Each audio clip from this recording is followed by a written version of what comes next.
Hello friends, एक बार फिर से स्वागत है आपका अपने यूट्यूब चैनल गुरुकुल में। और आज हम फिर से पढ़ने वाले हैं यूपी बोर्ड क्लास 10th का केमिस्ट्री का साइंस का सेकंड चैप्टर, जो कि है अम्ल क्षार लवण। अगर वास्तव में बात की जाए तो आपकी केमिस्ट्री आज से स्टार्ट हुई है। पहला चैप्टर जो था वो बेसिक था।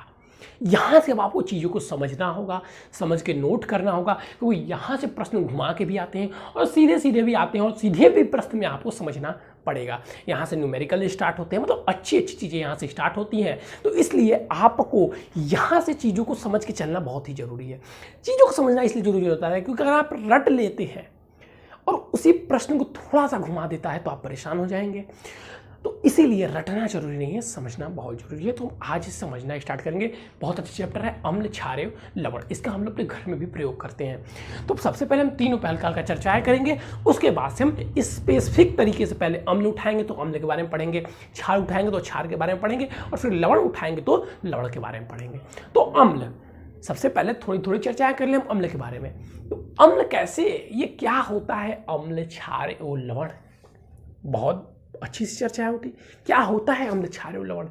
भाई किसी ने बताया कि अम्ल स्वाद में खट्टे होते हैं, क्योंकि आज से पहले, आज ना हमारे पास लिटमस पेपर है, पीएच मान, लिटमस पेपर तो मान लीजिए पहले भी थे, पीएच मान है, या हम आयन देख लेते हैं, रिएक्शन करवा लेते हैं, तत्व निकाल लेते हैं, कैथोड एनोड सारी चीज़ें कर लेते हैं। लेकिन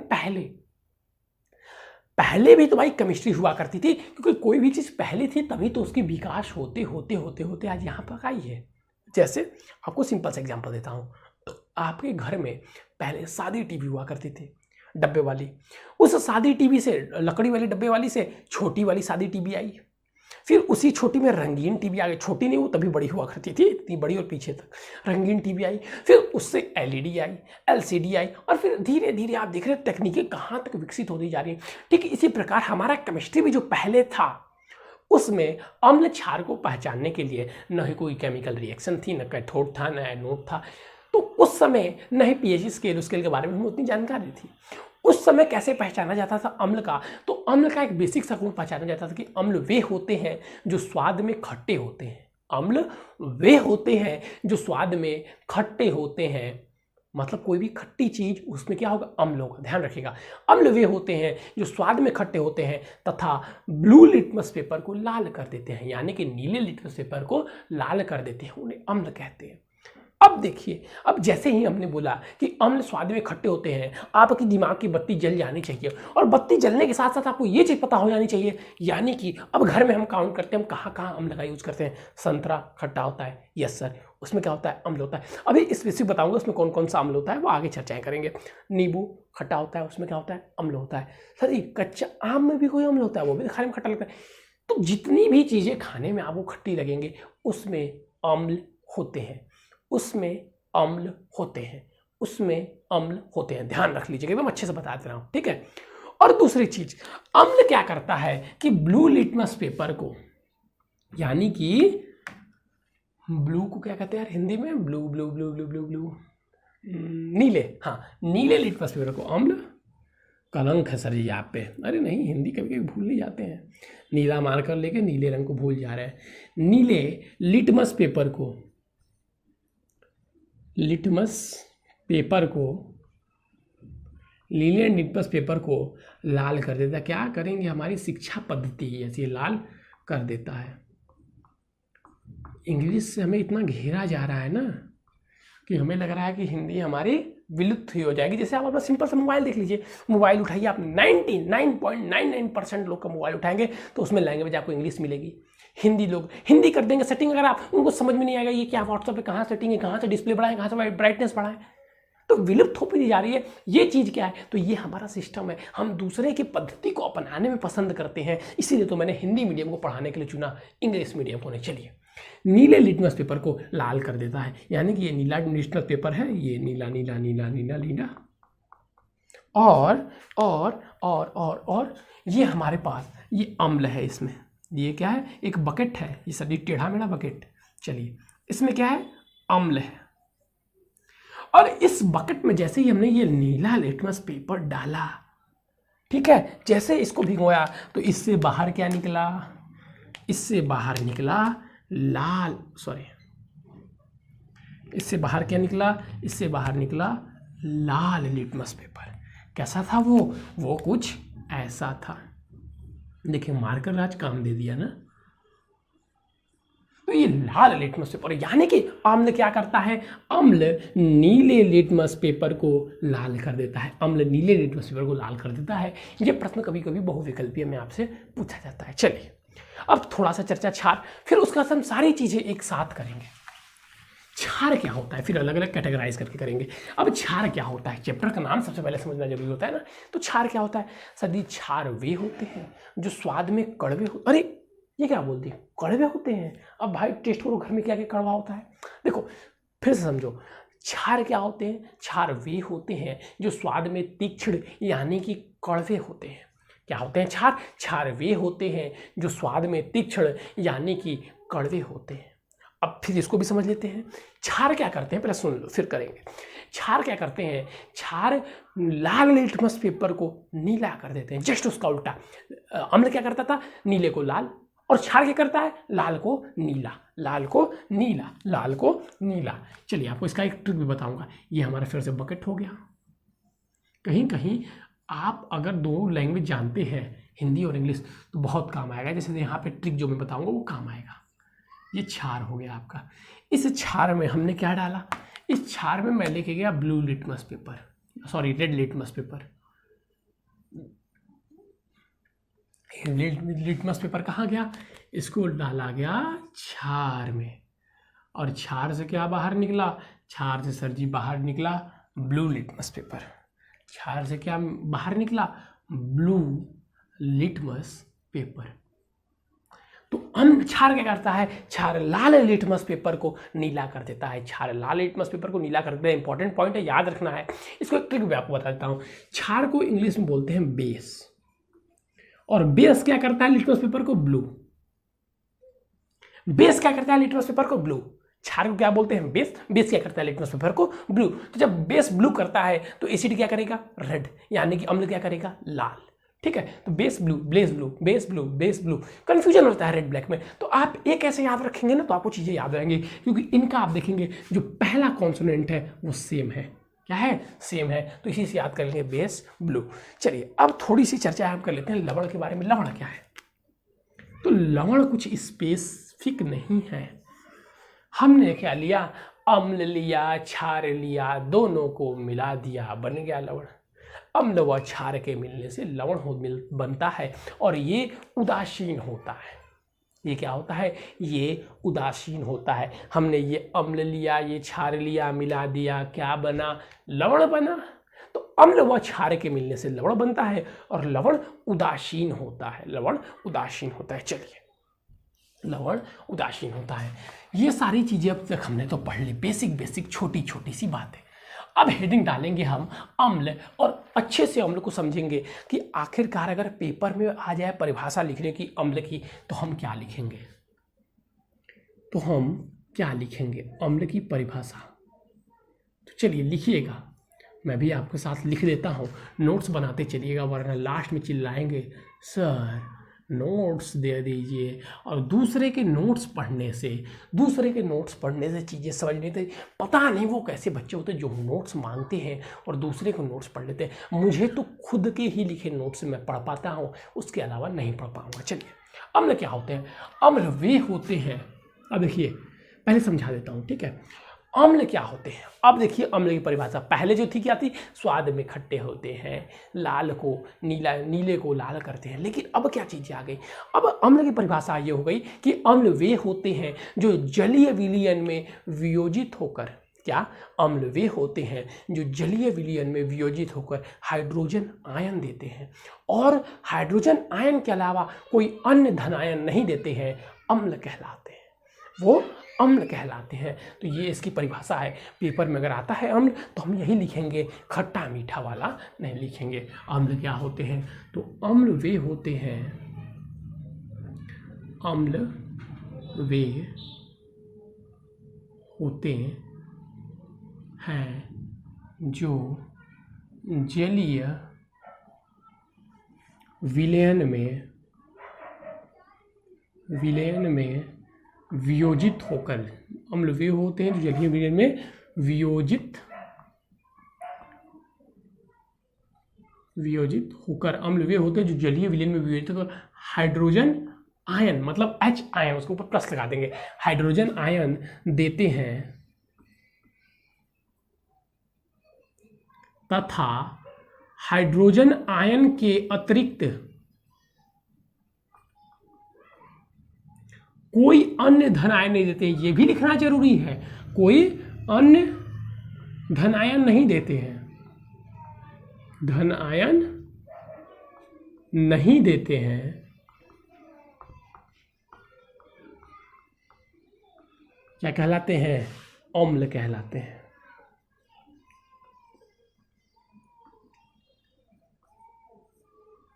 तो भाई सबसे पहले तो अम्ल समझ लीजिए। अम्ल क्या होते हैं? वे जो जलीय विलयन में वियोजित होकर हाइड्रोजन आयन देते हैं, अम्ल कहलाते हैं।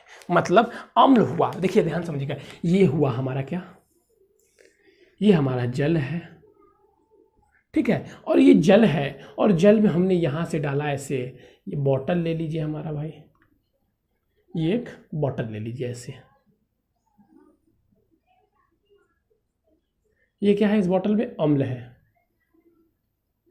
और ये डाला है इसमें हमने अम्ल, ये जलीय विलयन में गया।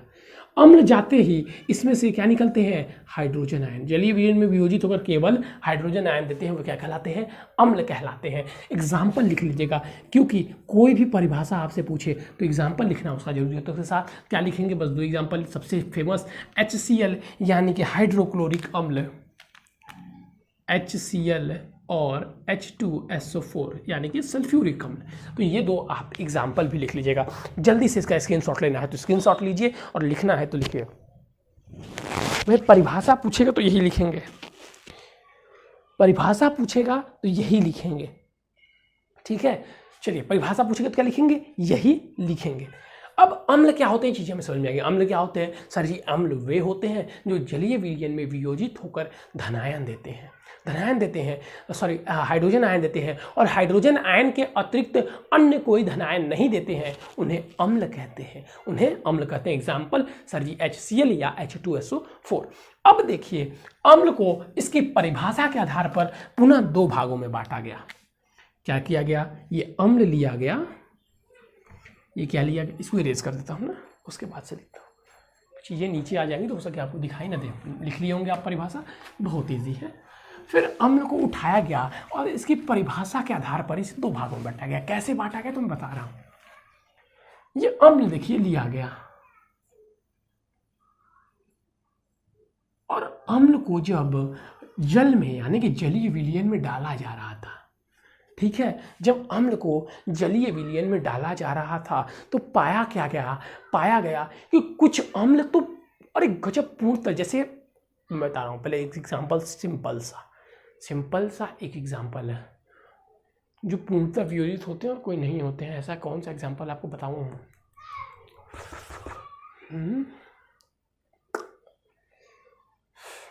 चलिए, कुछ याद नहीं आ रहा एग्जाम्पल, चीनी, सॉरी से वो तो पूरा भूल जाता है। देखिए, तो जब अम्ल को जलीय विलयन में डाला गया, कुछ अम्ल तो ऐसे हुए ना जो पानी में बिल्कुल मिल गए, पूर्णतः वियोजित हो गए, पानी में पूर्णतः वियोजित हो गए। लेकिन कुछ अम्ल ऐसे थे जो पूर्णतः वियोजित नहीं हुए, वो पूर्णतः मतलब पूरा धनायन नहीं दिए, पूर्णतः वियोजित नहीं हुए। कुछ तो पूर्णतः वियोजित हुए और कुछ पूर्णतः वियोजित नहीं हुए। तो इसी के आधार पर उन्हें प्रबल एवं दुर्बल अम्ल में बांटा गया। कौन कौन से? प्रबल अम्ल और दुर्बल अम्ल में बांटा गया। अम्ल नाम से समझिए, प्रबल वे जो पूर्णतः वियोजित हो जाए, वो प्रबल।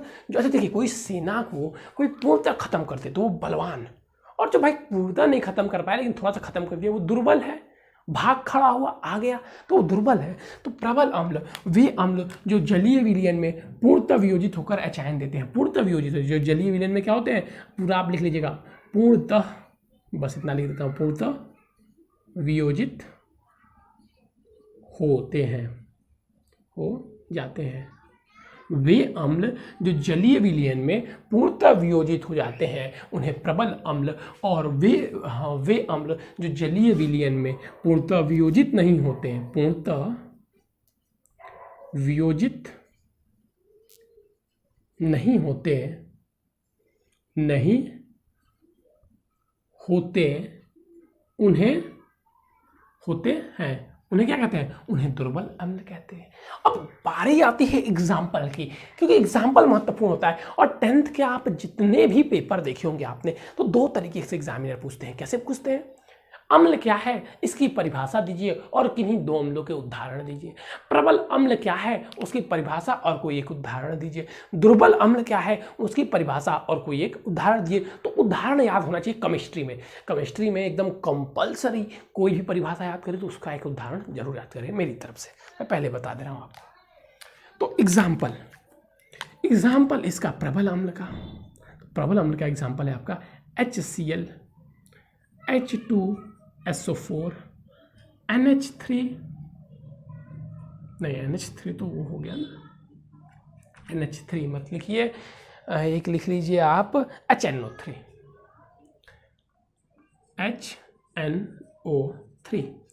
अब वही बात करें दुर्बल अम्ल की, तो हमें दुर्बल अम्ल भी लिखना होगा। तो दुर्बल हम लिखते हैं HCN, इसका भी एग्जाम्पल।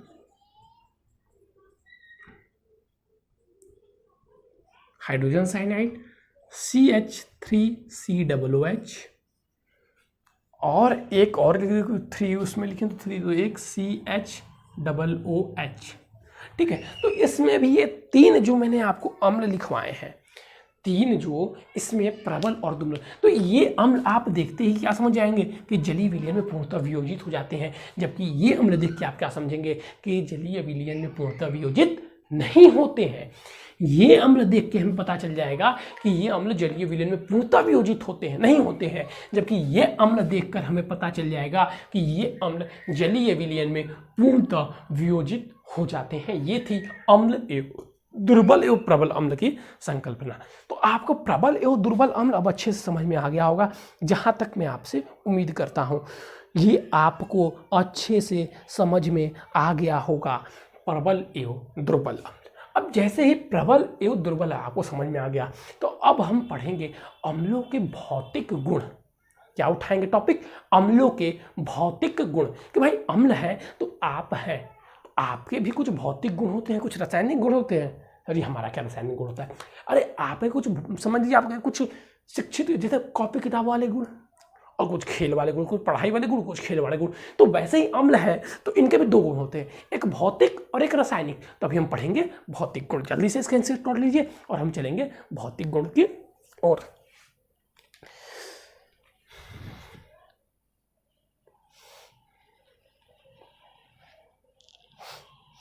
चलिए, तो भौतिक गुण की ओर जल्दी जल्दी हम चलते हैं।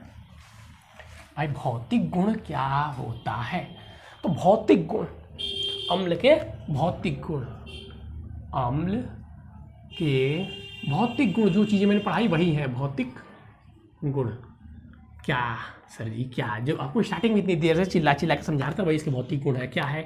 अम्ल स्वाद में खट्टे होते हैं, अम्ल स्वाद में खट्टे होते हैं, पहला गुण हो गया। दूसरा गुण, ये अब इतना समझाऊंगा नहीं क्योंकि आपको 20 बार समझा दिया कि अम्ल स्वाद में खट्टे होते हैं। दूसरा गुण, अम्ल क्या करते हैं? नीले लिटमस पेपर को, नीले लिटमस पेपर को लाल कर देते हैं। 20 बार समझा दिया, लाल कर देते हैं। अम्ल क्या करते हैं? नीले लिटमस पेपर को लाल कर देते हैं। तीसरा क्या सर जी? तीसरा है कि हो गया कि अम्ल की प्रकृति संक्षारण होती है। अम्ल संक्षारण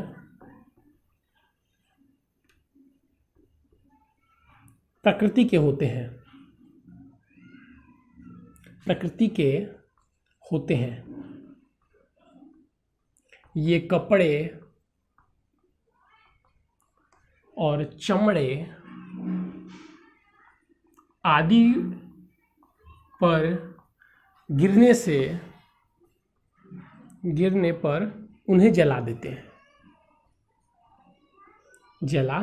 हैं। इसीलिए बोला जाता है कि प्रयोगशाला में बिना ही टीचर से पूछे कोई भी काम न करे, बिना ही टीचर से पूछे कोई काम न करे। इसको नष्ट भी कर सकते हैं, उन्हें नष्ट कर देते हैं, जला देते हैं। तो ये था उनके भौतिक गुण। भौतिक गुण जल्दी से आप समझ लीजिए, बस यही एक समझना था कि इनके प्रति संक्षारण होती है। ये हाथ पे गिरेंगे तो चमड़े को यानी कि त्वचा को नष्ट कर देंगे, जला देंगे, कपड़े पे गिरेंगे तो कपड़े को जला देंगे, और भी लकड़ी पे गिरेंगे तो लकड़ी को जला देंगे। तो इनके प्रति कैसे हुई, संक्षारण हो गई। इसलिए प्रयोगशाला में बिना टीचर से पूछे कोई भी केमिकल छूने से मना किया जाता है। इसीलिए आप प्रयोगशाला में लिखते हैं तो कभी भी बिना अध्यापक से पूछे किसी भी बॉटल को टच नहीं करना चाहिए। कौन सी बॉटल फूट गई, कौन सी बॉटल में क्या है, तो समझिए थोड़ा सा आपका मजाक आपकी लाइफ को, मान लीजिए हाथ पे गिरा, कोई बात नहीं, आप शर्ट के अंदर चेहरे पे लग गया, यहाँ पे लग गया, ये चीज़ें दिखाई देंगी। तो आप जब जब उसे देखेंगे तो आपको पछतावा महसूस होगा। तो ऐसा मजाक करना ही क्यों। चलिए अब हम पढ़ेंगे अम्लों के रासायनिक गुण। 3 भौतिक पढ़े और 3 रासायनिक, और फिर अम्ल के उपयोग और कहानी खत्म, अम्ल पूरा खत्म। तो अम्लों के रासायनिक गुण, अम्ल के रासायनिक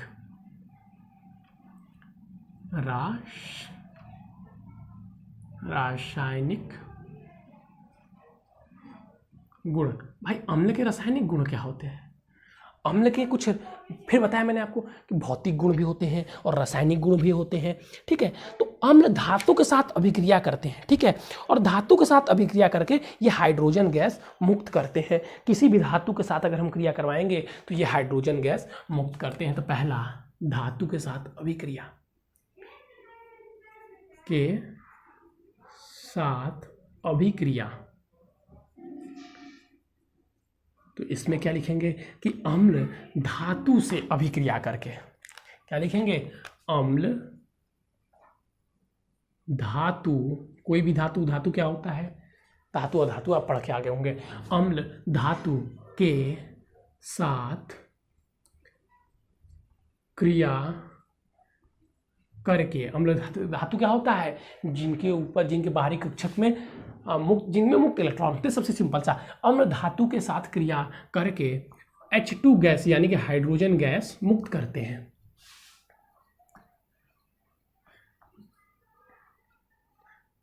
ठीक है, जितना ये लिखना इंपॉर्टेंट नहीं होता, रिएक्शन होता है। तो रिएक्शन एग्जांपल हम ले लेते हैं कि Fe प्लस HCl, तो give rise to FeCl plus H2।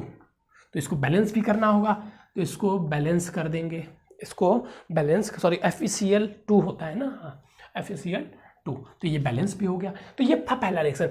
Iron किया HCl यानी हाइड्रोक्लोरिक अम्ल के साथ किया तो बना FeCl2 प्लस हाइड्रोजन गैस, यहाँ पे क्या हुआ, मुक्त हो गया। तो ये अम्ल की है। फिर एक मैं आपको एग्जांपल देता हूँ, Zn प्लस H2SO4, 2 में से कोई आप एक याद कर सकते हैं।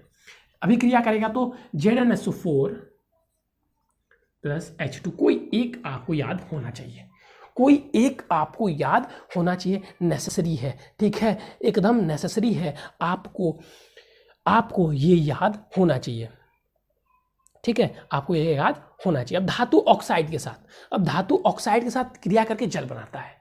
दूसरा लिख लीजिए, धातु ऑक्साइड के साथ, कि भाई इसको रेज करना पड़ेगा कि जब धातु ऑक्साइड के साथ इसकी क्रिया करवाएंगे तो ये जल बनाएगा। धातु ऑक्साइड के साथ क्रिया करवाने पर भाई साहब ये क्या बनाएगा, जल बनाएगा। धातु ऑक्साइड के साथ क्रिया करने पर क्या बनाएगा, जल बनाएगा। चलिए, धातु ऑक्साइड के साथ, तो धातु ऑक्साइड के साथ क्रिया करने पर ये जल बनाता है। लिख लेंगे इसको कि धातु ऑक्साइड के साथ क्रिया करने पर क्या करते हैं, जल बनाते हैं। मेन इंपॉर्टेंट है, ये है, क्या है इंपॉर्टेंट सर जी, ये है जैसे CaO, कैल्शियम ऑक्साइड, धातु का ऑक्साइड है, कैल्शियम धातु, और ये ऑक्साइड, इसी क्रिया हम HCl से करवा दिए, क्या बनेगा, CaCl2 प्लस H2O। तो धातु ऑक्साइड के साथ क्रिया करके क्या बना दिया, जल बना दिया। बैलेंस है, नहीं है, 2 लगा दीजिए, 2 लगाना, CaCl2, यहाँ पे 2 क्यों बार बार छूट जा रहा है मुझसे, तो 2 है, 2 है, चलिए बैलेंस हो गया, ठीक है। फिर एक और बता दीजिए सर जी, तो एक कर लीजिए MgO, मैग्नीशियम ऑक्साइड का H2SO4 से क्रिया करवाएंगे तो बन जाएगा MgSO4 प्लस H2O। तो ये धातु ऑक्साइड के साथ क्रिया करने पर क्या बनाता है, जल बनाता है, जल बनाता है। क्रिया करने पर जल यानी कि H2O बनाता है, भाई साहब इसका ये लिखना जरूरी नहीं है, ये आपको याद होना चाहिए। आप ऐसे लिखेंगे धातु ऑक्साइड के साथ क्रिया करने पर तो CaSO4 तो ये जल बनेगा, ठीक है। और उसको लिख भी देंगे तो और अच्छी बात है, एग्जामिनर आपसे इम्प्रेस हो जाएगा। अब धातु कार्बोनेट के साथ या धातु कार्बोनेट के साथ क्रिया करने पर, अब एक आता है कि सर जी धातु कार्बोनेट के साथ क्रिया करने पर क्या होता है, तो जल प्लस कार्बन डाइऑक्साइड मुक्त होता है। धातु कार्बोनेट के साथ क्रिया करने पर क्या होगा, जल प्लस कार्बन डाइऑक्साइड मुक्त होगा। धातु कार्बोनेट के साथ क्रिया करने पर लवण, कार्बन डाइऑक्साइड और जल बनेगा, ठीक है। धातु कार्बोनेट के साथ, धातु कार्बोनेट के साथ, तो धातु कार्बोनेट के साथ क्रिया करेगा तो क्या बनेगा, लिख लीजिएगा यहाँ पे, लवण प्लस जल प्लस लवण प्लस कार्बन डाइऑक्साइड प्लस जल, ये चीज़ें बनता है। तो धातु के साथ, धातु कार्बोनेट के साथ क्रिया करने पर करता है लवण प्लस जल प्लस लवण प्लस जल प्लस कार्बन डाइऑक्साइड। जैसे एग्जाम्पल सर जी, तो एग्जाम्पल इसका एक ही एग्जाम्पल लिखिए, इजी है, इसको याद करिएगा। CaCO3 कैल्शियम कार्बोनेट की क्रिया हम करवा दिए, HCl से क्या बनेगा, लवण, तो CaCl2 प्लस H2O या CO2 लिख लीजिए प्लस CO2 प्लस जल। तो इसको लिखेंगे भी कि अम्ल धातु कार्बोनेट के साथ क्रिया करने पर लवण प्लस कार्बन डाइऑक्साइड प्लस जल बनाता है। ये एग्जाम्पल एक इंपॉर्टेंट है, इसको लिखिएगा, ये वाला एग्जाम्पल इंपॉर्टेंट है। तो ये थर्ड वाला है। अब इसी के साथ अब उस उपयोग क्या करते हैं, उपयोग क्या करते हैं, तो बैटरी में प्रयुक्त होता है, उर्वरक में प्रयोग होता है, ठीक है, बैटरी में, उर्वरक में, ठीक है, ये सब आप लिख सकते हैं उपयोग। वस्त्र उद्योग में, एक दो ठो मैं लिख देता हूँ उपयोग, नहीं तो आप कहेंगे सर जी कहाँ से लिखें उपयोग। अम्ल के उपयोग, कल छारब चलेगा। अम्ल के उपयोग कहाँ कहाँ, बैटरी में, जहाँ जहाँ आपको दिखती जाए, बैटरी में, प्रयोगशाला में। अच्छा, बैटरी में कौन सा अम्ल प्रयोग होता है ये भी लिख लीजिएगा स्पेसिफिक करके, सल्फ्यूरिक अम्ल यानी कि H2SO4। H2SO4 प्रयोगशाला में तो आपको बहुत सारे अम्ल होते हैं, आप देखे होंगे, ठीक है। और वस्त्र उद्योग में लिख लीजिएगा HCl, वस्त्र उद्योग में कौन सा अम्ल, HCl यानी कि हाइड्रोक्लोरिक अम्ल। बस 3 आपके लिए काफी है, जिसमें से 2 मैंने आपको नाम भी बता दिए, ठीक है। एक और लिख सकते हैं, तो लिख लीजिएगा सोने चांदी के शोधन में, सोने चांदी के शोधन में कौन सा अम्ल, HNO3, ठीक है। HNO3 किस में प्रयोग होता है, सोने चांदी के शोधन में। तो आज आपको मैंने पूरा समझिए तो अम्ल पढ़ा दिया। अम्ल समझ में नहीं आया, इसको ब्रेक कीजिए, पीछे जाइए, समझिए, ब्रेक कीजिए, पीछे जाइए, समझिए, पूरा अच्छे से अम्ल आपको समझाया। और फिर कल क्षार और फिर लवण, फिर ये चैप्टर भी समाप्त हो जाएगा। तो चैप्टर समाप्त होते जाएंगे, चीज़ें आपको समझते जानी है। तो आज के लिए बच्चों बस इतना ही। Thank you, have a nice day. अगर आप चैनल पर नए हैं तो वीडियो को लाइक कीजिए, चैनल को सब्सक्राइब कीजिए और अपने फ्रेंड्स में शेयर कीजिए, और हमारा डिस्क्रिप्शन में व्हाट्सअप नंबर दिया है उससे भी जुड़िए। तो चलिए बच्चे, thank you, have a nice day. फिर कल मिलेंगे क्षार के साथ।